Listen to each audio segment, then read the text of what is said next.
日本史学習に最高にもってこいのサイトサムライアーカイブスポッドキャストへようこそ。美しい自然にあふれてる縄文時代から波乱万丈な幕末まで全時代を網羅して日本史の隅から隅まで一緒に語り合いましょう。では早速日本史の世界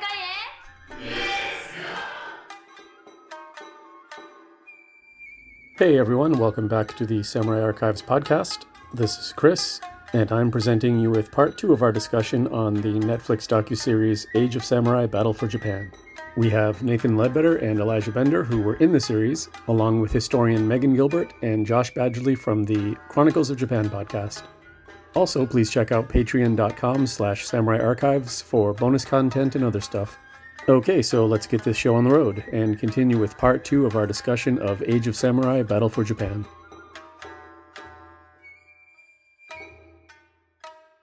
This might be a place because I particularly noticed it during the Korean invasion, but to mention one thing that they really... I know they were doing a comics aesthetic, but they really did not need to import women in refrigerators along with their comics aesthetic, and yet their symbol for somebody is doing something terrible in battle every single time is a woman screaming and being cut down with a sword. Even in Iga, where they were talking about women fighting, they did this. But I particularly noticed it in the Korean invasion because obviously this is a major modern political thing. Yeah. And it's sloppy storytelling. It implies terrible things about gender roles that are being constantly reinforced, even when your narrators and your historians are pushing back against them. And I was just very unhappy that was their particular symbol. Even in Ryakuji, when they're showing the destruction of the monastery, it's like you can show an unarmed monk with prayer beads getting cut down if you want to show somebody being cut down.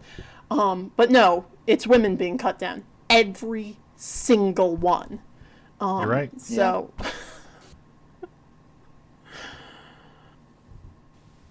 Well, maybe this is a time to bring up the fact, too, that you had a small number of women scholars who were interviewed for this, women experts, right? And what are they relegated to talking about, right? They're talking about daimyo families, samurai concubines, right? Sort of family politics. That, we're in the 2020s here, they should have done a better job with that. They should have been a lot more aware of that.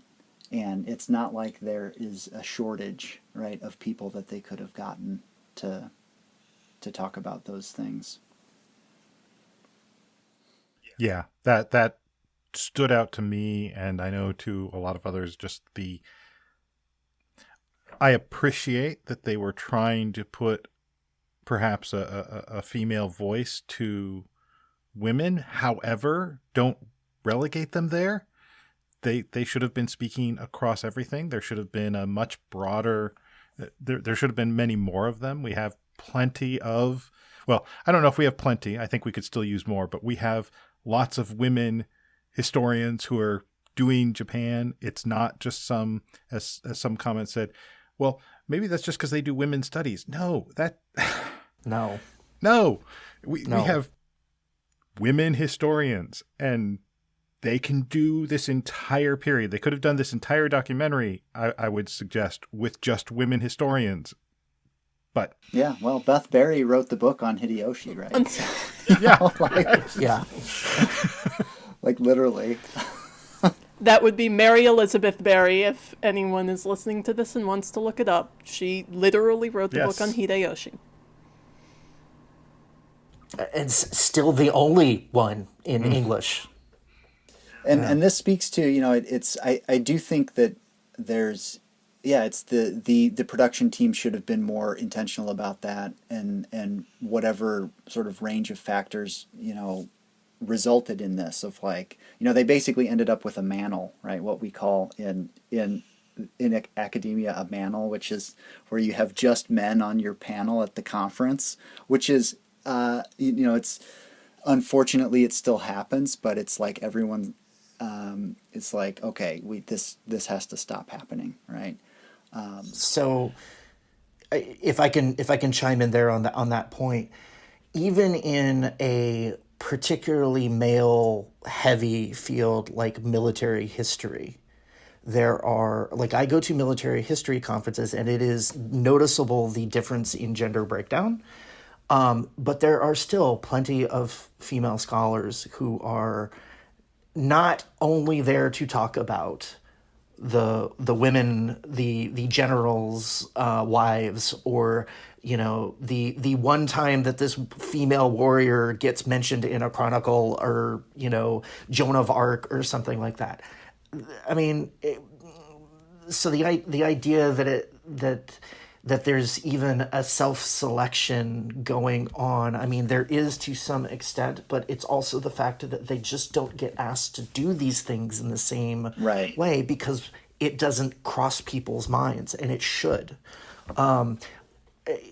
Not to necessarily take it in a different direction, but I would like to comment on the fact that there should have been more, in my opinion, Japanese voices. There were a few scholars that they interviewed, but it almost and I want to say this, and then I want to come back to a point that a Japanese friend of mine made. From my perspective, it was almost discomforting to see the Japanese scholars show up as what felt like almost token voices, right? Like, there should have been a more active role. I understand that the general audience that they were intending was a American, Canadian, you know, English-speaking Western audience, and that's fine. But me personally, just as a scholar of Japan, I feel very odd seeing my face plastered all across episode 1 and 2 and seeing maybe 2 other Japanese faces doing it. They know much more than I do, you know, and I would like to have seen that even out a little bit. But that said, you know, I have talked to friends in Japan who have watched it, and they quite enjoyed the foreign scholar aspect of it. So, I mean, I don't know what the right balance is, but I think there needs to be more balance all the way around. I would like to just quickly inject here that we have a lot of Japanese Americans in our field. Yes. So that, like, even if you were specifically trying to look for English-speaking scholars, which I think is a completely legit thing to do, there are a lot of Japanese American, Japanese Canadian scholars who are working in our field, and I wouldn't want to forget that they exist. Yeah, no, absolutely. Absolutely. And I think all of it is beneficial to the final product and what you get. And for anybody who's listening, who's like, well, you know, I don't care. I just want to see an entertaining thing. Okay. But, you know, if you were watching a documentary on the U.S. Civil War and it was all produced with Japanese scholars being the ones who were giving, there's a sense of what's going on. That's not to say that there aren't wonderful scholars in Japan doing work on the U.S. Civil War. There are. I've met some, right? So it's not about that. It's about, you know, are we getting multiple perspectives? And if you're going to have a show about Japan, I think a Japanese perspective, you know, even if it's not, you know, if it's somebody who works in the U.S. or somebody, you know, Japanese American, just get more voices into it, I guess is what I'm saying. And they were very intentional about the actors that they had, like making sure that the actors were speaking Japanese and could speak Japanese. And, you know, they did, like, they were very intentional on that side of things. So it seems like they could have been more intentional about other things elsewhere. Yeah, I think I was going to say sorry, Megan. I was going to say I agree with you that there's a certain logic if you say we're going to do, we want English-speaking experts. But I think that the fundamental problem was that it was not a very good cross-section of who the English-speaking, experts are. And let's be frank here, it defaulted to a bunch of white guys. I think I do want to raise, just to be fair to the makers, that I think some of this may be a problem of how you reach out. And this is the case both for people socialized as girls and women, and also, frankly, for people socialized in Japanese society, is that, like, if there's somebody better for the job than you defer to them. And so if they're talking to someone like me and I know I'm 15th century, I know people who are 16th century, I will go, okay, it belongs with the 16th century people. And this is one of the things where when someone's reaching out, you sometimes do have to press a little bit more if you really want female voices or voices from backgrounds where you're not taught, jump right in there. And like, yeah, it's not necessarily their fault that probably they got the most responses from white men. But if you're going to be intentional about it, if you want to fix these things, if you want to get the different perspectives in there, sometimes you have to kind of vary the way that you're reaching out a little. Yeah, I would say, just to kind of add on to that, and Megan, we were talking about this beforehand, about how, because you brought up this point, in earlier discussion, about the difference between some of the pre-modernists and the modernists on the show, and how, as a pre-modern specialist, I mean, my work is in the 16th and very early 17th century, so this is right in my wheelhouse. This is the exact period that I focus on. But because of that, and it being an early career scholar, right, still working on my PhD, I want to be very precise and technical about what I say, and also do not want to put anything out there on videotape for the world to see that another scholar is going to go, well, why did he say that? What a moron, right? I mean, there are consequences potentially for that. And I think this is something that maybe a lot of the audience who isn't in academia may not understand, is that there's a risk. You are taking a chance by participating in something like this because you don't know. I was really worried. I didn't tell my parents about it until after I had seen the first 3 episodes, because I didn't know what was going to be shown, and I didn't know how my comments were going to be represented. I was really concerned.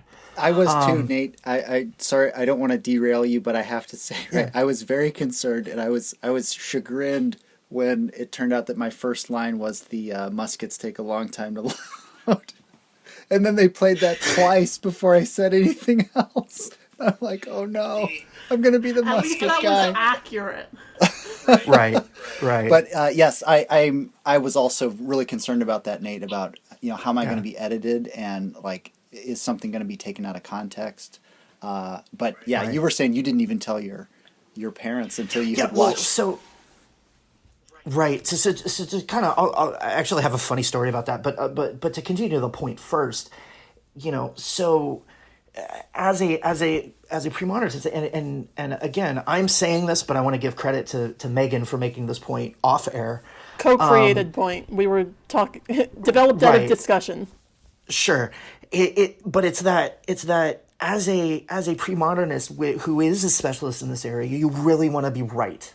You really want to be careful in how you phrase things. You really want to be like, so there were times, and Elijah, you've talked about this too, there were times where you would push back on what they were asking you to say and not want to go into certain things. There were things I refused to talk about because I just don't feel confident, going back to what Megan said about there's somebody else who's better. There's somebody else who knows Date Masamune way more than I do. It's not my area. I don't want to talk about him, right? But something that was observed about some of the people who their specialization is either something else, or it's more modern in focus, or they're just more of a generalist, is they're much more willing to speak about those things without those caveats. And maybe it's because they're more secure kind of where they are in their careers. Maybe it's just because as a modernist, it's not important to them that they really be accurate in this one thing, because they're not getting into those debates with other pre-modernists on what is the exact nature of what Oda Nobunaga did at this point and what does it matter. They're not into the weeds about it, so they don't have to be as good. And to kind of wrap this back into the point about representation in the scholars, is that's a layer that, if I'm concerned about that as a, junior scholar, a early career scholar, I'm also a 44-year-old white male who has the credibility of an army career behind me when I sit here and I talk about battles and so forth. So there's layers there where if you are, from a underrepresented in the field group, you're also under much more pressure to feel that I have to be right if I'm going to comment on this stuff.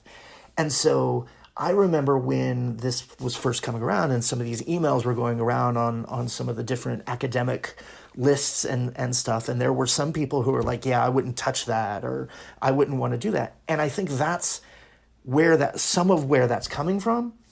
But it's also an unfortunate thing, because as we talked about at the beginning, how often do we get the chance to put what we do in front of a Netflix audience that everybody, it was number 4 in the United States on 2 consecutive days. So I'm hoping that we can kind of get more. And as Josh, you said earlier, the more they do things like this, the more maybe people feel, okay, it is safe for me to come and if that Ledbetter guy can do it, anybody can get on Netflix and talk. Well, as the non-academic enthusiast here, I just want to say thank you for what you did do, for taking that on, because we need more of that. We need more people to come out and provide that, because otherwise the voices who are going to be there are the generalist who just feels, oh, well, I know enough. Heck, I have a podcast out there. What do I know about any of this stuff? But well, I mentioned this when we started this conversation, but that was what I ultimately decided, was that they're going to do this, right? The story's going to be told, so I might as well see if I can fit in here somewhere. And I definitely erred on the side of caution when choosing what I felt like I could speak about and could not. So it's but I'm glad that it happened, and maybe, Josh, you're right, that this will sort of encourage more people. If something like this happens again, I mean, good grief, think about if they start mining Chinese history like that could be amazing, and maybe more people come out and do those types of things. I have a comment but it sort of relates to what Nate was saying earlier about the modernists or more generalists. And one of the things that I was a little bit hesitant about with this is the kind of dirty little secret about 16th century military history is that we don't really know a lot of these details for sure actually happened. And that wasn't addressed at all. I would have at least liked to. I mean, obviously you can't tell a story and just be like, well, and all of this is uncertain, so blah blah blah.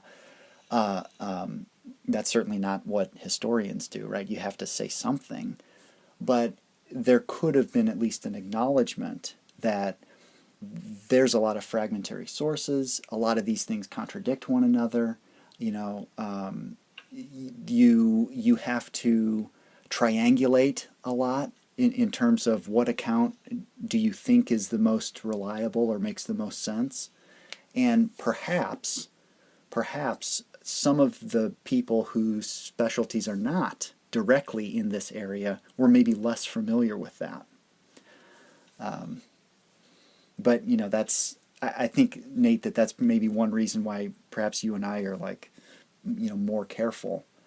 It's like, well, according to, if you want to talk about Shinshokoki, then it's this way. But if you want to get into, Shinchoki, So I'm glad you brought that up, because I did that when I was, so the parts of the battle descriptions that you didn't see in my 30-minute ramblings was often that. And I mean, most of the time I tried to default.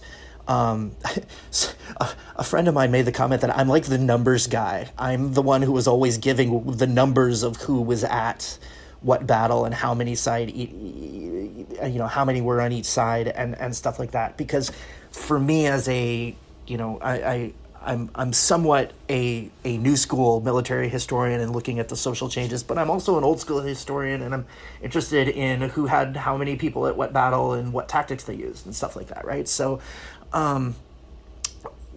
one of the things that is hard is exactly that, is how do we know how many people they had? I know from, looking at Nagashino that there's 27 different versions of how many numbers, and some of them are flat ridiculous. That the Takeda hordes were coming through with 100,000 troops, and it's like, no. So what I tried to do was go with kind of the most accepted things in each. Particularly with Nagashino, I've done that legwork myself too, and I mostly agree kind of with what the Shinshokoki says. Shinshoki is a piece of rubbish that needs to be burned, but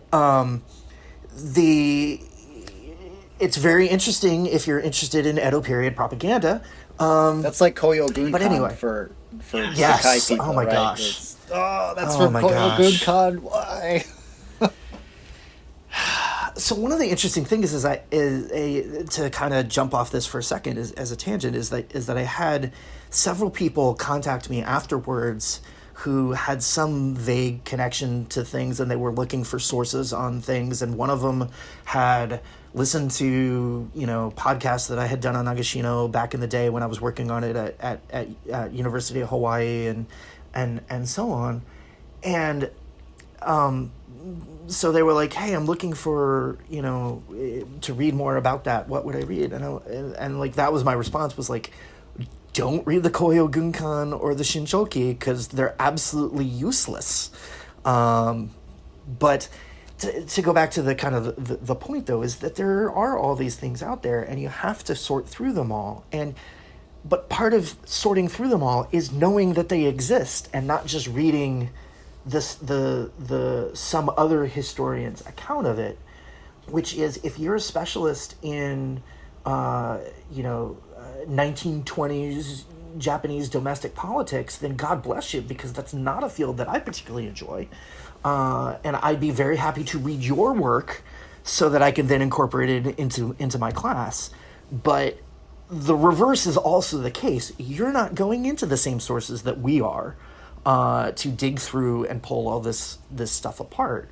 So, I had very long discussions on camera that didn't make it into, about how, according to this account, this is what happened, and framing it in that way, because I'm trying to be careful and cite my sources and say that this is the version that I am presenting. And that's something that I feel that we have to be very careful about in the academic realm, that they just don't care about in front of the camera. Right. I know that. And I know that they're walking, they're telling a story, and yeah, obviously you can't sort of front load, given who the audience is, you can't front load all this stuff with a bunch of caveats. But I do think that there could have been some ways to at least address just slight sort of qualifying phrases that would address that level, that there is a level of uncertainty or even debate that's still ongoing. I think, Chris, you mentioned that you had read some comment on the internet, which is not recommended, by the way. But anyway, Chris was reading internet comments, and someone had said, well, all of the historians agree, like, this is ridiculous. And, you might get that impression if you watch this documentary, and there could have been some way to indicate that that's not the case, that actually, no, this is still a really lively field of research, and there's a ton of like awesome debates going on that people are still having, I noticed that several times, is that there were places where they would say one thing, or one of the narrators would say something, and then later on something different would be said. And there actually were a lot of places where the accounts weren't quite lining up. They were lining up enough so that you could tell the story. But if you knew what to listen for, and that's, I think, goes right to your point, which is, if you knew what to listen for. If you didn't know what to listen for, you just assumed that they were either two different parts of the story or something else. But if you knew what to listen for, you're like, I didn't think, and then you hear the right, and you're like, that's it. Or at least that's what I agree with. So one of the big victories that I think I accomplished in the show was driving the narrative on Nagashino. And watching it back, it was very clear that there were several people who were familiar with my earlier work and several people who wanted to go with the traditional narrative. And I appreciate the fact that they kind of had both there, present in it. One day I'll finish a dissertation and then can go back to Nagashino as a pet project and get something out on it. But it was interesting because they did talk about the three-shot volley, the sandan uchi, because you can't talk about Nagashino without that, much like you can't talk about the Sengoku period without ninja. Now, actually, I have to jump in here because I have to defend myself a little bit here, Nate. If you listen closely to what I said, according to the traditional account, it's known as the three-shot volley. I was counting. I hope that you heard that, because I was like, oh man, he's gonna like. I'm counting you on my side of the Palisades there. Okay. You and I don't want to go into names for anybody else, but you and I were occupying on the correct side of Danjoyama, waiting for the charge. I will say, but no, absolutely. Like it was interesting because there were. I don't think it was the kind of thing where if you weren't really like into understanding that battle, you wouldn't have noticed those differences. But it was very clear that there were some threads along the kind of traditional narrative and some that were not, with me very much in the not category. You know what's interesting along this, this is a good segue into something that I said in that section, which was they used a clip from my interview where I talked about Ashigaru, although I don't think I said Ashigaru, and the point I was making at that point of the interview, it actually wasn't anything to do with Nagashino. I was talking about the fact that Ashigaru weren't new in the Sengoku era, and that samurai would go to battle with attendants, with kind of underlings, right? And those people would have pole arms or kumade or whatever, and as they're doing their mounted archery, they try to pull people off horses, and just kind of describing that whole, just the way that medieval battles worked, and they ended up using that to have me describe what happened at Nagashino with some of these foot soldiers behind the palisades. They would grab people off the horse and hit them with spears or swords or something. So it's, that's one of the things that we both kind of worried about, right? Of how are they going to cut this up and make it seem like I said something that maybe I didn't really say. So one of the things I wondered about was, did they have a consultant that was helping them with that kind of thing? And I don't know if they did or not. You mean in terms of Editing it, managing putting it the together, editing? and figuring, okay, what's the narrative? And, someone with a historical bent who can actually say, okay, this is what this person's saying, this is what this person's saying, this is where it's coming from. And I'm not sure that I see that. There was definitely an agenda for what they wanted to put together. Someone had to be figuring out who they were going to put where, but it'd be interesting if you had a show like this that actually had someone who was cognizant of the academic background of the various people who are talking, and therefore able to discern, okay, when two people aren't quite saying the same thing, who do we want to have on air?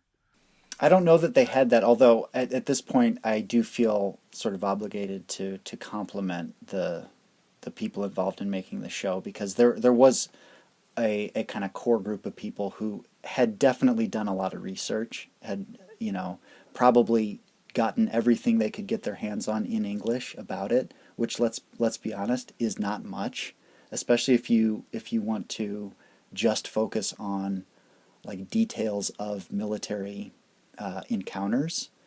That literature is because you run into issues like this of uncertainty of sources and just straight up lack of evidence. It's not as robust as you might want it to be. So I give them a lot of credit for doing what they did, but I also agree with you that it probably would have been beneficial if they had kept one of us around for the editing process. Future Netflix producers, I'm available. I'm just saying.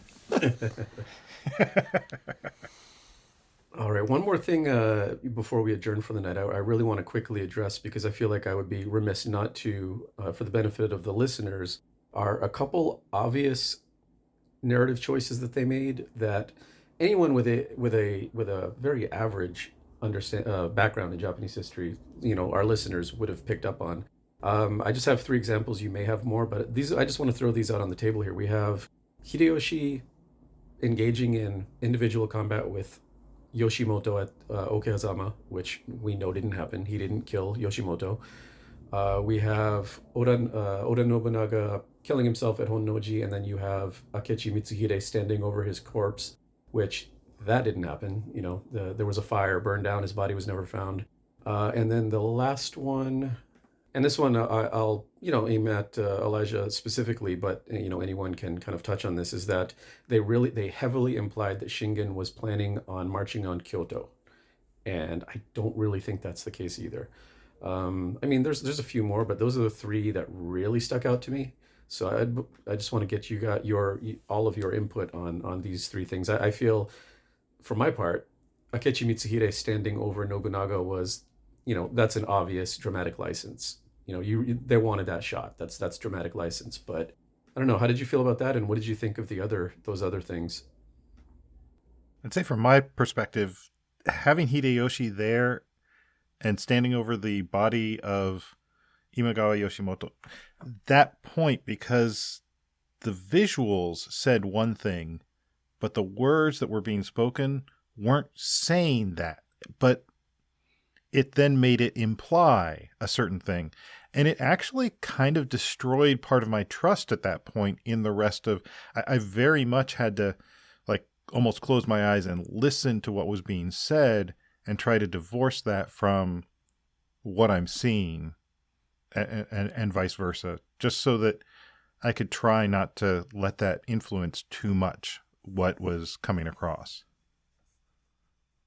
So I think people who paid close attention were going to catch the Hideyoshi being the one who spears Imagawa Yoshimoto or kills him, however he killed him. And shout out to Mori Shinsuke, the actual... Yes. It was funny, actually, because I was watching that with my family, and I paused it right there, and I pointed up to the woodblock print I have of Mori Shinsuke and another Oda soldier whose name escapes me, and I'm not going to get up and go look at it right now, attacking Imagawa Yoshimoto in his camp. And I said, that's not how it happened. This is how it happened, using my good visual references as an instructor, as I do. But so I don't think, though, that your casual viewer had any clue that that was Hideyoshi, right? At that point, he's Oda soldier. And I think this is I think this is not necessarily meant to be a narrative choice so much as it is we've got a limited number of bodies, and so we'll have him kind of standing in as the lower ranking Oda clan soldier. And then later on we'll figure out that he's Hideyoshi. And I say that, I mean, obviously the Samurai Archives audience may be paying a little bit more attention to that sort of thing than your normal Netflix watcher. But I would imagine that if you took a poll, at least 50% of the audience had no idea that that's what was going on. So I would chalk that up to just kind of limitations. That episode too, we sort of noted the emphasis on swords, which is sort of to be expected. They passed up an opportunity to do something with an actual significant sword in that moment, and they could have talked about Yoshimoto Samonji, and that Nobunaga takes that as a trophy. So yeah, missed opportunity there, and that would have been one where I would have given that the thumbs up of like, now it's appropriate to talk about a sword. But the Shingen question, Chris, about was he going to Kyoto? I would say no, I don't think so. And my reasoning for that would be, I really view Shingen's overall geopolitical strategy as a continuation of Nobutora's, his dad. Nobutora, right before he's booted out of Kai, he's up campaigning in Nagano. He's trying to take out the Suwa. Shingen, at the time he's Harunobu, he takes over, and they go right back to campaigning in Nagano. So it's as soon as the southeastern flank with the Imagawa and Hojo is sort of taken care of, because those hostilities are resolved. The push for the Takeda is to the northwest, and that's Shingen's focus. You look at where does the domain expand? It's the Suwa, it's Ogasawara, it's the Murakami, it's then the clashes with the Uesugi over and over. So I don't see like a push to the west as being Shingen's main focus, or Katsuyori's main focus for that matter. I mean, he moves the Takeda capital to the northwest, and Shingen, I think, engaged with Ieyasu because he didn't want him to become more of a threat, right? That's a flank that he's got to take care of. But yeah, the Takeda push is never towards the west, I don't think.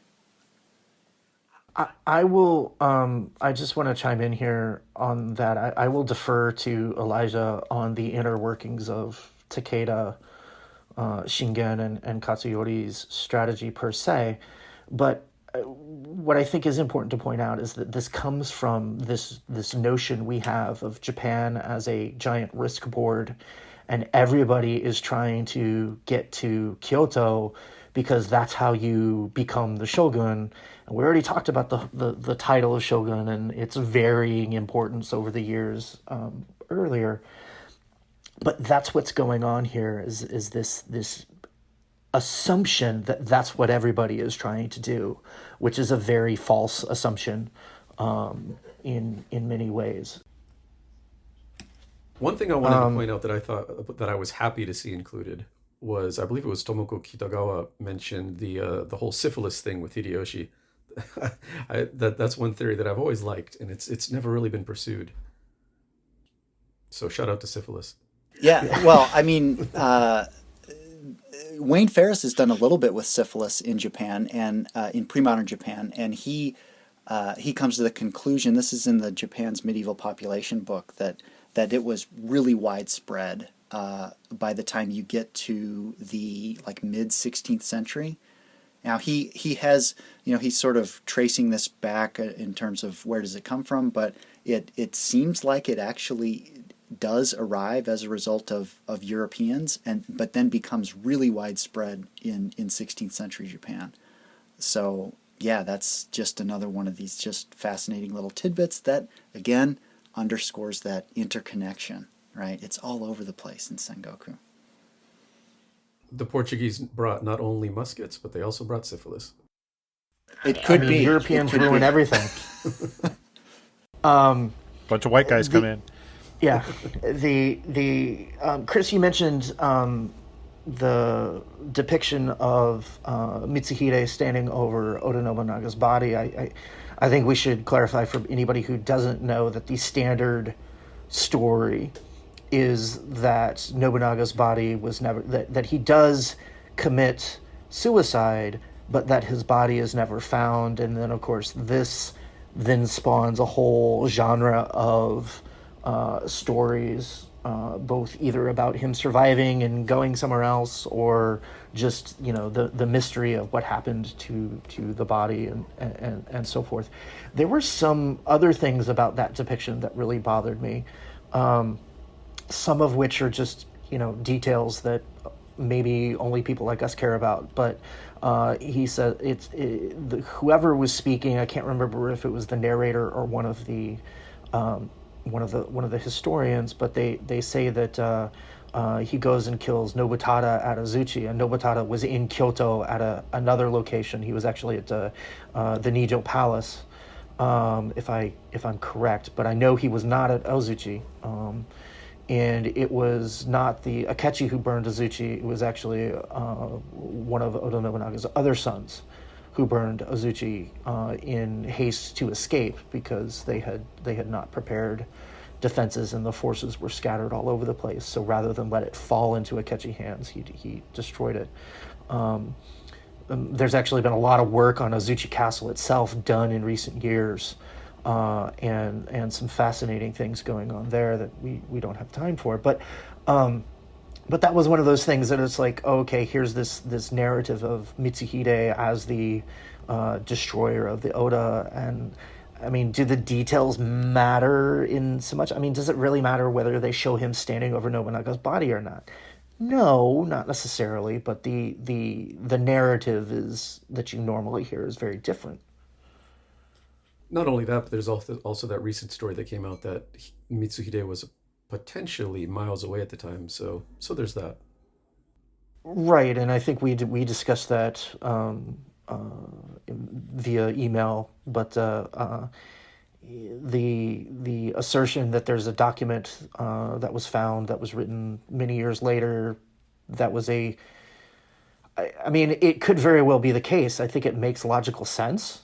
But the document that was in question was something that was dictated to a retainer in the Kago domain by the son of Saito Toshimitsu, who was one of Akechi Mitsuhide's subordinate commanders, kind of his right-hand man. And while it makes sense, I mean, just thinking from a military tactical perspective, you don't have to go do everything yourself. Mitsuhide didn't have to be standing over Nobunaga's body to get it done. And it makes sense that he would send a trusted force to go do his dirty work. But on the other hand, I'm not sure that I want to place a lot of faith into the source given its provenance. So this is one of those things that a pre-modernist specialist is going to go, well, maybe let's think about this before we make any grand pronouncements. And I like what no, it was this. I like what the Jesuit priest Louis Frost says about Honnoji. He says, some say he cut his belly, others say he died in the fire. No one really knows, but what can be said for sure is that this man, whom everybody feared, is now gone. Or it's something to that effect. That's from Michael Cooper's translation. They came to Japan, but and that's Nobunaga's gone right after Honnoji. And this is one of the things that people generally don't entirely register about pre-modern action is that a lot of times stuff that your retainers do is attributed to you, even in the records. Right. And this isn't like somebody keeping bad records. It's that it's there are very complicated rules about when it really matters whose hands did it versus at whose order it was done.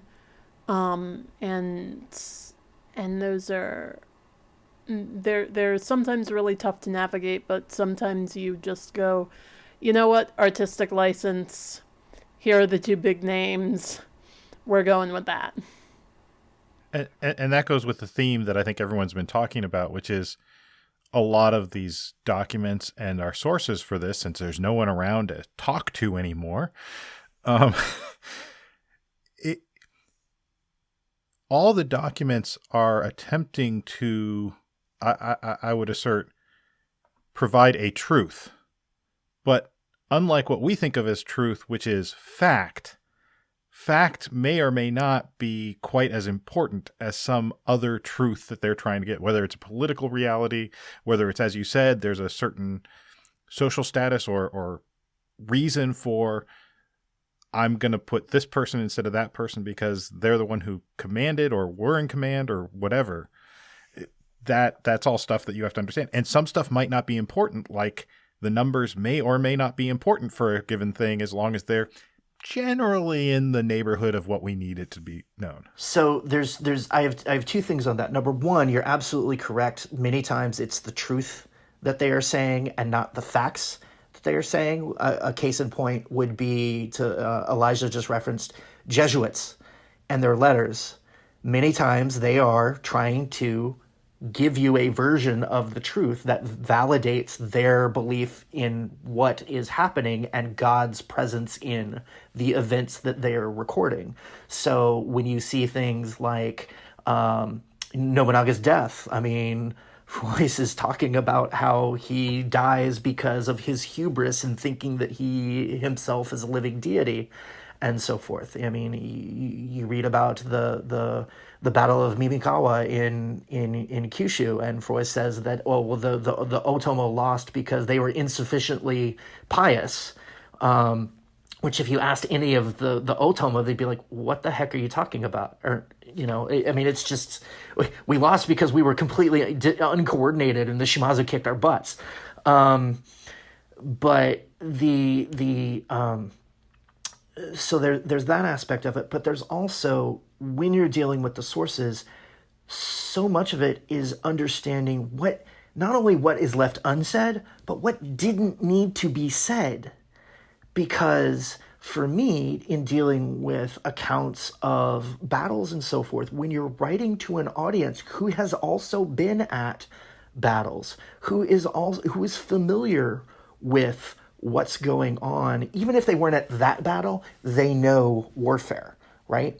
So when you read through the Shinshokoki by Otaguichi's account, and you're reading through his description of battles, there's a lot that's left unsaid because he doesn't need to say it to the audience that he's dealing with. They know it intuitively, right? So and that's much of what I base my interpretation of the Battle of Nagashino on, is that he's talking about where people are going and what people are doing, and the reader is going to understand what it is specifically that they're doing. That's why, I can look at it and go, oh, they're setting up a reconnaissance line ahead of because if you look at and you space it all out on the map, this is what goes on. But he's not going to say, well, yeah, we sent these people out and put them here, here, and here to do reconnaissance. He doesn't need to. His audience is going to understand that. And that's probably, I would imagine, the same in many of these fields, whether we're talking diplomatics, whether we're talking, ritual. Somebody doesn't need to spell out exactly why they did things the way they would for an audience in 2021, because they're all part of the same cultural sphere and doing the same things in the same practice. And so that's part of the task that we have is understanding those contexts that aren't explained. And it just becomes very, very difficult. And so that's why there's so much ambiguity in a lot of this, and we can't say this or that, because there's this process of interpretation of all of this, and people are going to disagree. Yep. Yeah. I mean, so this is one of my favorite examples is that literally within the span of a year in one of the diaries that I use, so-and-so said something to another person can mean they were talking face to face. They were in the same room, but one of them was behind blinds, and so there was a messenger sort of walking between the two of them. Someone sent a messenger with a verbal message. Someone sent a messenger with a written message. All of those, based on sort of supplementary contextual clues, I can say that the word so-and-so said something to so-and-so else meant. What am I supposed to do with the 1,000 other times when someone said something and I don't have contextual clues to tell me which of them it is? Right. Yep, the complexities of the sources, right? Which, I mean, we're a bunch of historians here, so I'll add one little tidbit to this, and that's from the Diary of a Takeda Retainer. He works for Shingen Komai Kohakusai, who kept a journal, and he's kind of like a mid-level person, but he's used for a lot of he's used as a messenger quite a bit. So he's like traveling around, relaying messages from Shingen and from these other, high-level retainers and whatnot. And he also does a bit of reconnaissance from time to time. He participates in a bunch of campaigns, and when he talks about, I guess the best way to describe it is like scouting the enemy camp, like before a battle, the verb that he uses is shinobu. So he'll say, in the 2 days before the battle, like me and so went out and, shinobu, snuck around, basically. That's kind of like the literal way to translate that. But because we talked about the Iga episode earlier and how, there really is nothing mysterious about the term shinobi. It just means sneaking. A sneak. Right. So yeah, Well, you see this and the whole, I'm so glad that they didn't, do the sworn enemy of the samurai, the ninja, because it's like, well, I've got samurai retainers who are like doing shinobu-ing all the time, Right. So Right. it just that means to could be sneak around. anything from, a guy on horseback going out identifying where the enemy is setting up and coming back and reporting it like a normal military scout to more nefarious things or what have you. But Yeah, when you see anything on shinobi jutsu, ninjutsu, that I've ever seen written that comes out of anything actually Japanese from Edo period or whatnot, it's really all about things like reconnaissance and, how to survive when you're going off trail, because we don't think about it, but if you're off trail somewhere, that's really big. Or how to put on an accent, because we forget that each of these countries have very different, accents and ways of speaking, and you'd be identified immediately. So there's lots of really cool stuff. Nothing to do with fighting. Nothing to do with really the kind of things that everyone thinks ninja are all about.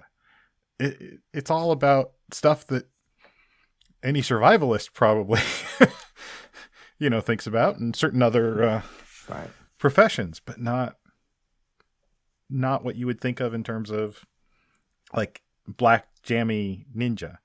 And the fact that they didn't do that, I know we were talking earlier, they didn't bring up Bushido. Thank goodness. Yep. That's a win. I do have to say it would have been priceless for them to do that with Oleg Benish on the show. Considering he wrote the book about Bushido and how it was a 19th century invention. So That would have been fun. Yeah, he But could yeah, have. no, They could have had I him agree. just deliver like, "No, samurai didn't do bushido." Yeah. The end.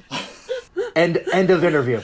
I mean, whatever a samurai does is bushido, right? Because they're a bushi and they did it. Therefore, that's bushido. Betrayal and everything else. So now that we've kind of covered pretty much the entire universe of things that we're going to cover here, the only other thing that I noticed, which obviously wasn't a big deal, and I'm sure they had the reasons, was a lot of the things that they either glossed over or skipped outright. And the only reason I bring that up is because these are a lot of potentially interesting things that really help fill out the story for people who were actually interested in it. So some of the things that I noticed were no mention of the Asai or the Asakura, right? Asai Nagamasa, Nobunaga's brother-in-law. That was completely glossed over. Nothing mentioned at all about Uesugi Kenshin. I don't even think his name was mentioned, which, in the grand scheme of history, the rivalry between Takeda Shingen and Uesugi Kenshin is probably not particularly important, but that's kind of like one of those tropes of the Sengoku period that any popular history book in Japan definitely will always mention that. So it was interesting to me that that was just absolutely skipped. And I'm going to assume, Elijah, that you actually had discussed that and it just didn't make the cut. But and then the other things were, it really stood out to me, the fact that they just completely skipped how Hideyoshi was able to untangle things with the Mori, at the time of Nobunaga's assassination at the hands of Mitsuhide. It basically, they just kind of like, well, he just dropped what he was doing and came back. And it was a lot more interesting than that. So that was another one that I found interesting that was not mentioned. And actually, Nate had mentioned off mic that he had actually talked about that. The other two things, we did talk about the lack of anything to do with the ocean battles with Isun Shin during the Korean invasions. Last thing I noticed was apparently Kyushu is just some unimportant island off to the south somewhere. Same with Shikoku, which I guess technically kind of wasn't important in the big picture. I was actually going to say that. No Chosokabe at all in this. I know, right? You would think that you would at least mention Shimazu and Chosokabe as like, here's the ones who win these islands, and yeah, I guess their thought behind at least Shikoku was kind of like, well, Chosokabe was like the what did Nobunaga call him? The bat on a birdless island or something like that. He's just some guy on this little island, and then Hideyoshi comes knocking and says, can I have my island now? But those were those, and also Masamune's interesting kind of, his backstory, his particularly the death of his father. That's fascinating, and I was surprised they didn't go into that. And then one thing I wanted to mention about Masamune, because I did a podcast episode on Masamune, was specifically he lost his eye between the age of 8 and 14, not as an adult. And something that I've noticed bantered about on the internet is like, well, there's pictures of him without an eye, so he probably wasn't even missing an eye. It's my understanding that he specifically requested that the artworks or carvings of him were done with an eye, despite not having one. That was just his preference. But those are some things that I noticed were kind of skipped, and I'm not particularly sure of the reasons. And just curious if you guys had any thoughts or input on that. I mean, I figure it was largely because of time, more likely than anything else. Yeah, specifically on the Date Terumune stuff, going over the document that they had sent me ahead of time, there was a whole arc with Masamune's father and his death and so forth. And, I mean, I told him I was not going to talk about it because Date is not my cup of tea. But they were at least looking for people to talk about that. And I think that's a casualty of taking it from 10-minute episodes and probably having one specific episode dedicated to Masamune's story to then 6 and kind of parsing things out a little bit. Yeah, I did talk about some Uesugi Kenshin stuff, Kawanakajima battles. They were going to do part of that, but that got cut. I would have liked to have seen a little bit more of the Maeda, because Toshiie sort of shows up, in the unification context, right? It's like, how can you not talk about the Maeda at least a little bit, right? And then all of a sudden Toshiie Right. is this like really important character towards the end of the documentary. But For his 5 minutes that's that me, he's on screen. me nitpicking, I guess. On Uzi Kenshin, I do have to say, just and this is my bias because this is because I'm not a Takeda scholar nor an Usugi scholar and want to stay far away from them. Is I was actually glad that they didn't spend so much time focused on the Takeda and Usugi, because that's such a common trope in Sengoku pop history. The whole, meeting at Kawanakajima and Shingen, blocking the sword stroke of Kenshin with his sword. And I mean, you go to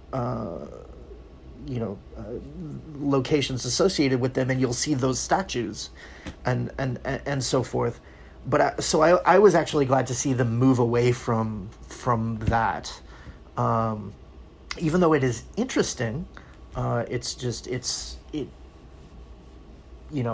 kind of almost would strike me as, and forgive me, Elijah, but fan service to go out of your way to focus on these two daimyo when they're not necessarily part of the overall unification narrative that you're selling. I mean, we've kind of discussed the problems with the narrative focusing on Nobunaga, Hideyoshi, and Ieyasu, but it is interesting that the one person they bring outside, or outside of those three, is Date Masamune. It's just a very interesting choice to me, and that it's not those others. But I was kind of glad to see, them move away from, let's, spend 40 minutes talking about the umpteen battles at Kawanakajima, and really only a couple of them mattered. Yeah, I don't want to pick on their choice of going with Masamune too much, but there's so many others. Like if you're going to make a list of who's like really noteworthy sort of lineages that you could have focused on at that point, you could have talked about the Hojo, you could have talked about Sanada, you could have talked about even the Suwa. You could put them in that category, but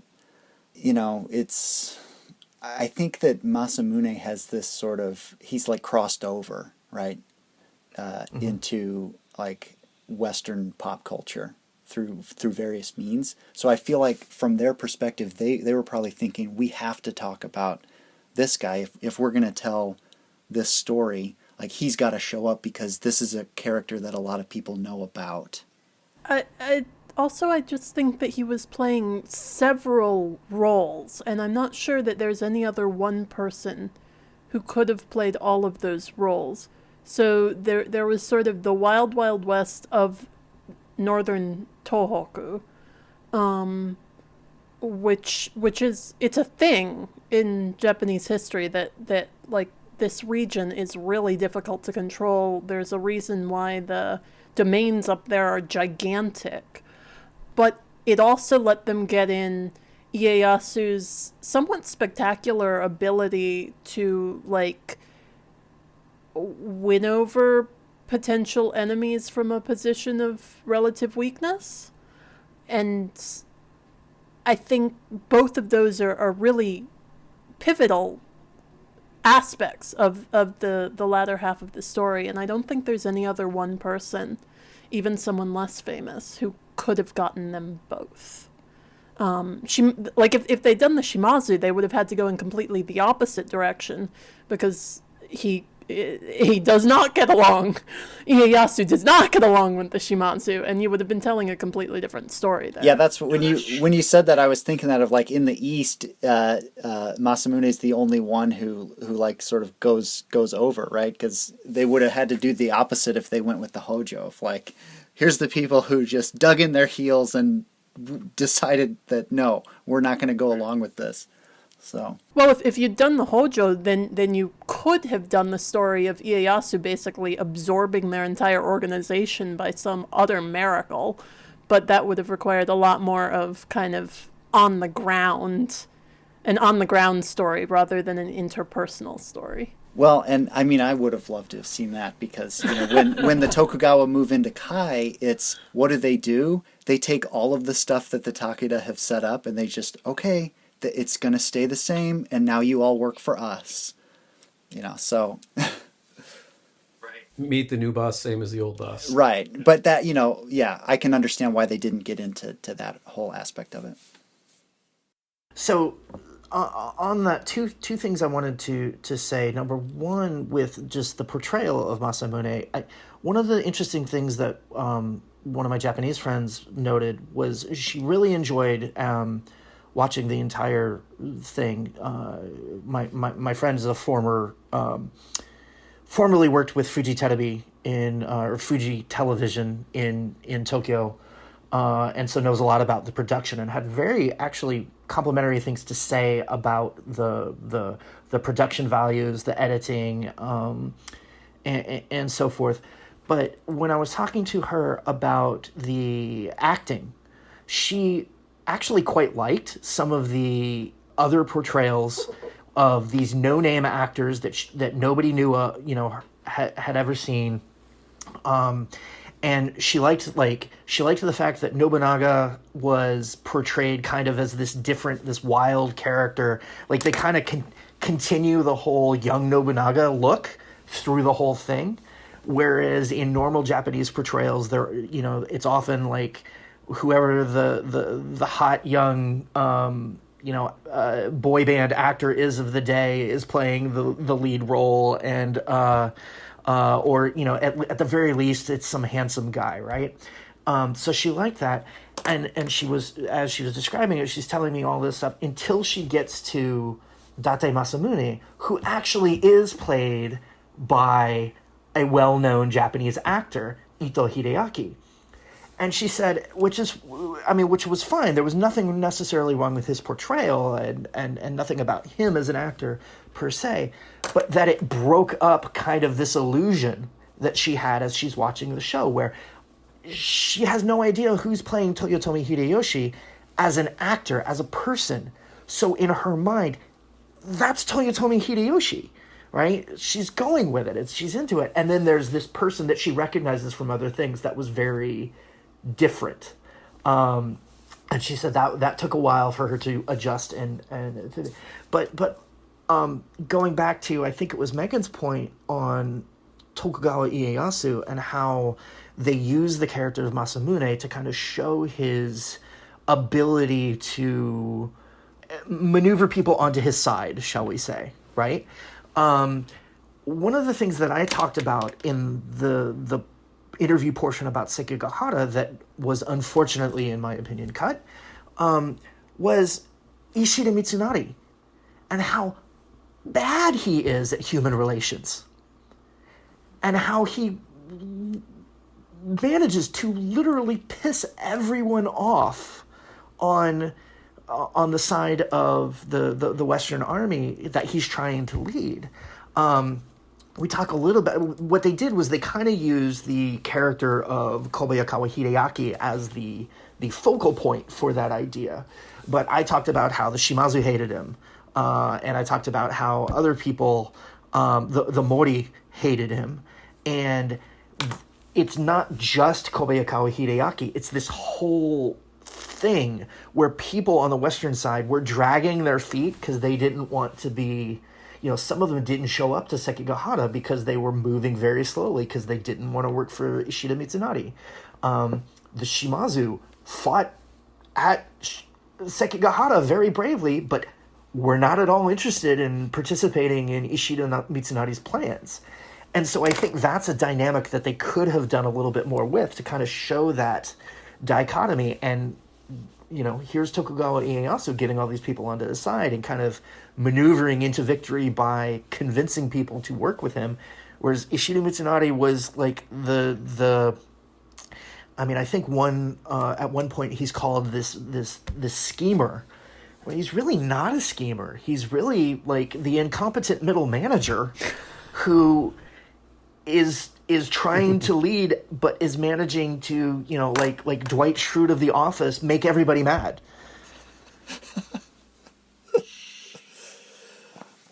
It's always a vision of Ishida Mitsunari that I've kind of held in my head for a while. And I think there's some people that are trying to kind of either reform or change the narrative a bit, but it still is always going to be how I think of him is he should have had everything he needed to make things go right. He was in the perfect position to take all this forward, and yet it all falls apart on him.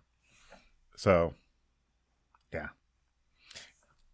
I do wonder that whole area, they made a big deal about Date Masamune being called in, Ieyasu calling in the favor for Date Masamune to basically protect his eastern flank in all that, to basically be, I think it was engaging with the Hojo at that point. And then we don't hear about it or see it. And I kind of wonder if there was more on that they had planned and just because of time and everything else didn't show, or did they always just mean to mention it and then, okay, that's all we're going to talk about? Date Masamune coming in to protect whose flank? No. At what time? Holding the, engaging with the Hojo. Was it the Hojo? It was the Uesugi. Uesugi. Under Kagakatsu. Okay. Yeah. That's why I was kind Sorry, of like, wait a minute. But yeah. Yeah. But basically they had him coming in, Ieyasu calling in that favor to say, you're not going to be at Sekigahara with me because you're going to have your troops over basically causing trouble in the east with folks so that I've got freedom to move around. And then they really didn't seem to talk about it or pick it up anymore. So that was the kind of thing where I felt it looks like you were trying to do something here. And probably just didn't have the time, budget. Coronavirus may have been looming. Again, it was mentioned in interviews and, yeah, condensed.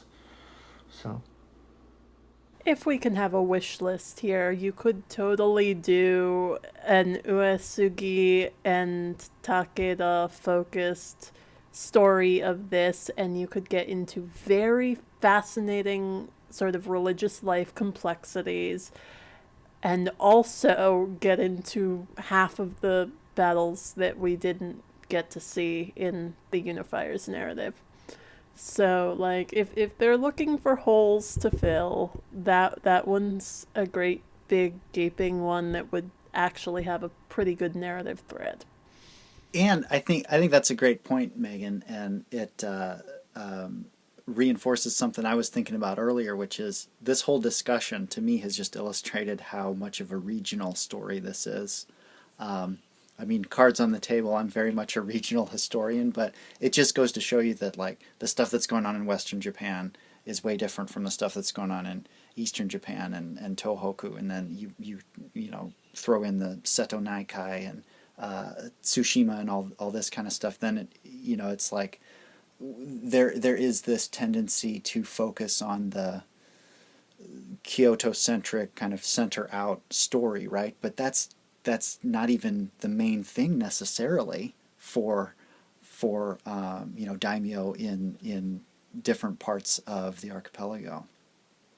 So you could completely tell a different, like, Kyushu based story that does some of the things that we're talking about were missed.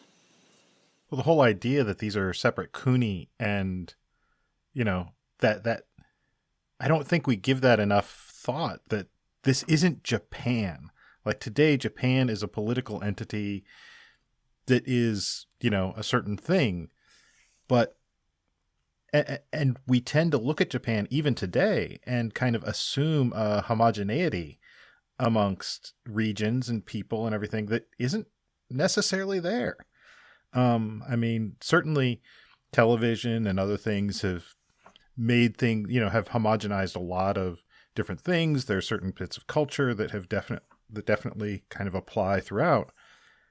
But, Northern Japan is very different than Kyushu even today. Life is a different pace. Things are a little bit different, not necessarily in all things. But particularly back then, it wasn't that everyone was Japanese. You weren't necessarily Japanese. You were a person of Kai or a person of Iga or a person of Owari.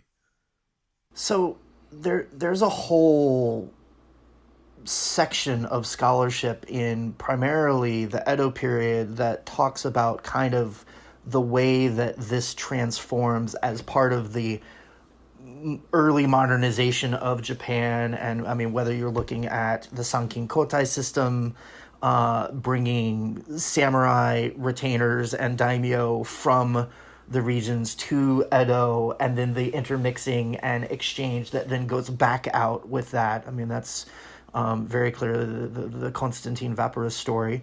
And then there's other things that are going on at this time.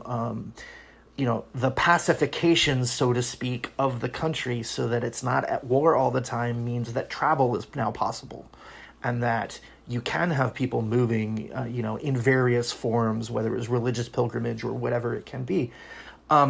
But at the same time, I do want to, it's not so much pushback as just kind of put a break on the idea that these were, not part of a collective, because they were. And even though we see the regionalization, which I 100% agree with, because there are very different things going on, and that's the fascination, I think, in this. But you also have connection because all of these regions are still tied into Kyoto. It should not be a Kyoto-only story.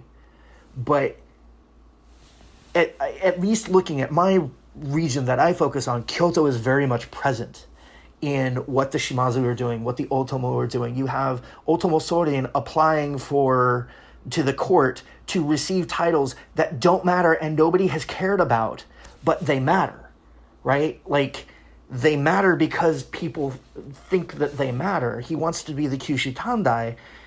Never mind the fact that the Kyushu Tandai hasn't done anything useful in 200 years, right? So there is a conception of that they are, the Shimazu are very active talking with people around the country, not just, focused on Kyushu, but they are sending messages back and forth. And there is, one of the things that they were going to get to in the Date Terumune section that they didn't address was Date Terumune's connections with Oda Nobunaga, right? And that there was exchange back and forth, and the Date and the Oda and Nobunaga had this relationship, even though they were far away. I could talk about how Oda Nobunaga was integral in maintaining a balance of power in Kyushu, and it's Nobunaga's death in 1582 that unleashes the Shimazu again onto the Otomo, right? And so there's a regional story, and there are ways that in each region things are playing out very differently, or going back to kind of, Elijah, what we were talking about earlier, and different ideas of when does the Sengoku period start, and things are happening in different places. But there are also connections that are tying these actors together in ways that I don't think we want to lose as well. Well, yeah, I would agree with that, Nate, but that, to me, that is really about religious structures and the status system. And the way that it's presented in this documentary is not really about that. What are the archipelago-wide connections that matter? You're right. These empty titles, that are functionally empty, they do still matter, but they matter within this status system. They matter within this religious context. Yeah. The calendar matters, right? The calendar comes from Kyoto, but it's matters in a sort of religious context, right? There's a whole hierarchy of Buddhist institutions and shrines, right? That is that sort of archipelago-wide thing, but it's not. Right. It's not this. Unification. I mean, that's kind of we sort of frown at that term even, right? Because it's sort of misleading in the sense that it implies it's unification of, and now Japan is a unified country. I thought that, I know we're not calling people out, but I'm going to call one person out, Philip Garrett, because I thought he made a great comment in the Enryakuji episode where he talks about Buddhism arriving in Japan before there even is a Japan, or at least as what we, it was something like that. And I thought, wow, that's a really nice kind of pithy way to like set up, what he wants to say, but also, give it that sort of nuance. Yeah, I totally agree that I thought they did a very, very, very nice job with Buddhism in that episode, and its role in people's lives. And yeah, I think Garrett's comment sort of put the framework for that in. And it makes sense. He works on Mount Koya, and the way that Mount Koya sort of shaped the life of everyone around it. And so yeah, I've used his scholarship in my own work. All right, so I think we're good. So Josh, Nate, Elijah, Megan, thanks a lot. This is awesome, and I think this makes for a really good supplement to the documentary for the listeners. So I really appreciate you guys taking the time to talk about it. Thanks for having us. Yeah, thank you. Thanks for getting us all together.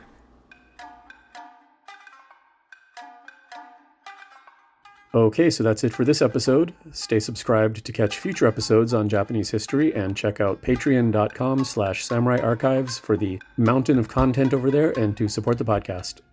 So with that, this is Chris for Nate, Elijah, Megan, and Josh saying see you next time.